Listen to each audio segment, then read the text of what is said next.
When you think of Avalon, you think the beach, good shopping, good restaurants.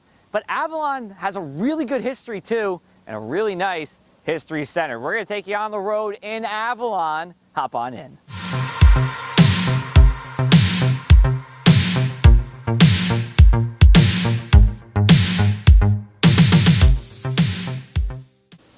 All right, we are now inside the Avalon History Center, and joined with me today is the director of the History Center. We're here with Nina Rinaldi. Nina, thanks for being here today. We appreciate it. Thanks for coming down. All right, so first question we have for you is, what made you want to get involved with the History Center here? I mean, it's beautiful. I walked in here, it's my first time here. I said, God, this must be brand new. You said, no, it's been around for a little over 15 years, right? Right, yep. It was my goal to be involved with a local history museum here in Cape May County, where I'm from. And I do think I was very fortunate to land here in a town where people care so much about their history and culture. Absolutely. So you're already making dreams come true. Yep. So soon. Perfect. What's your favorite part about the museum here? And then I'll kind of switch the question around and be like, what are people's favorite exhibit here at the museum? We find that people are really interested in seeing things that they remember from having come here over the course of many years, but that aren't here anymore. Right.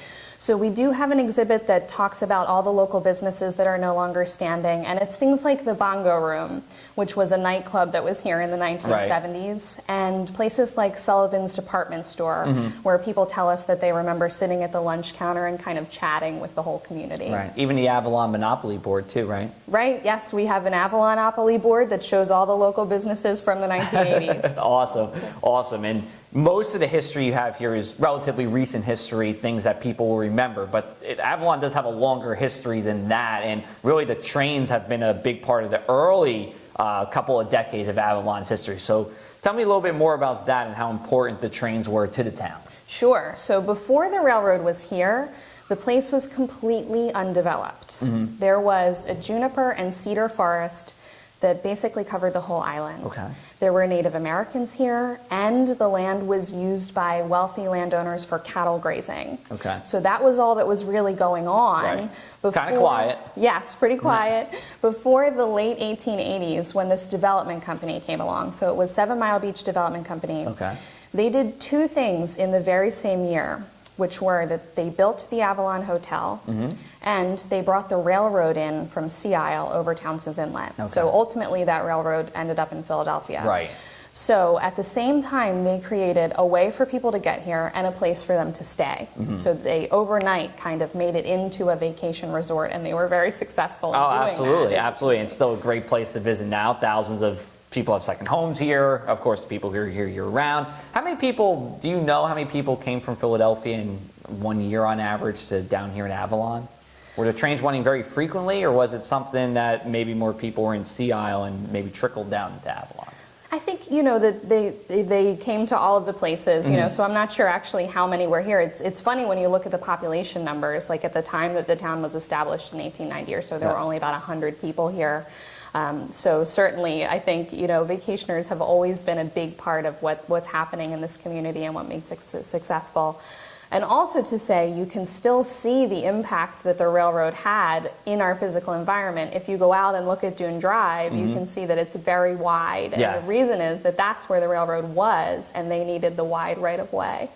Okay. And one of the reasons people also want to come here is because it's cooler by a mile, right? Cooler by a mile. That's the slogan here. So That's tell our us slogan. why that came to be. I mean, obviously it's a cool town. We like it, but what's the actual reason behind it? So the reason is that we jut out into the Atlantic Ocean a bit farther than the surrounding barrier island towns. So we are able to enjoy a little bit more of the ocean breeze. We absolutely do. It juts out just about a mile here. So that kind of leads me into my last question for you, which is going to be, what makes this town of South Jersey special? So we know it's cooler by a mile, but what's something you can find here that you can't find anywhere else? Not only are we home for generations of residents and visitors, we're also home for a variety of plant and animal life. There are a couple of really unique environments here, including the saltwater marshes, the wetlands. Absolutely. And we have a rare, uninterrupted stretch of maritime forest in the high dunes. So those places serve as habitats for migratory birds, monarch butterflies, and diamondback terrapins, and I think that's pretty special. Absolutely. Well, Nina, thank you so much. We appreciate the time today. Thanks for We're coming. going to talk about the weather, which is getting cooler, and not just by a mile, pretty much everywhere here in South Jersey. We're going to come to you back in a little bit.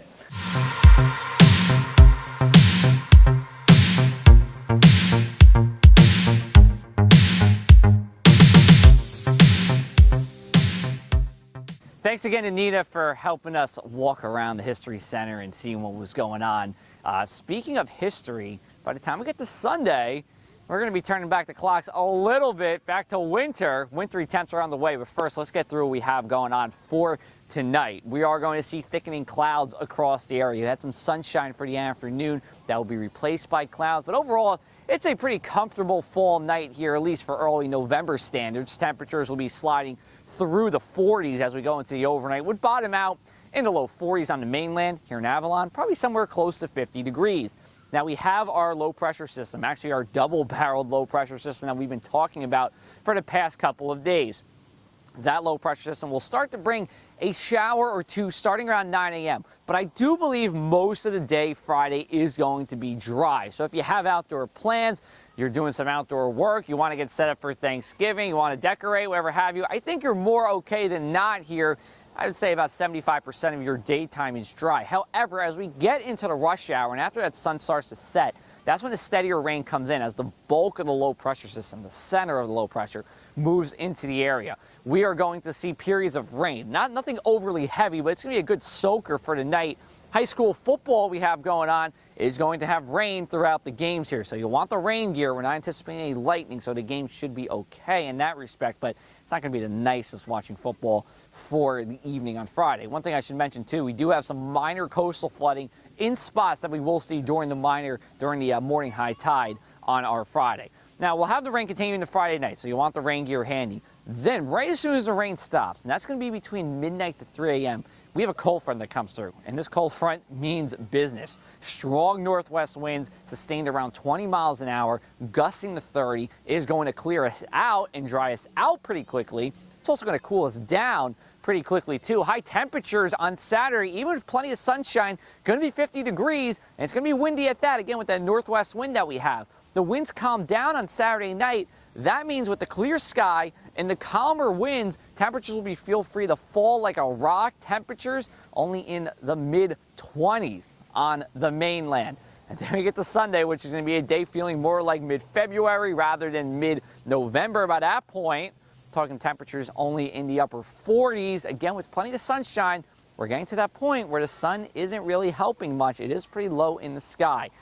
We got another cold night on Sunday night for our Veterans Day night. Then as we go into Monday here, temperatures in the 40s again, a little warmer. And then we have a coastal storm they're watching out for on Tuesday. Still have to see what the exact track is, but we do know you can expect rain and you can expect wind. We'll see what happens with the coastal flooding. Luckily, we will be in between the new and the full moon, so that will help with the flood stage there.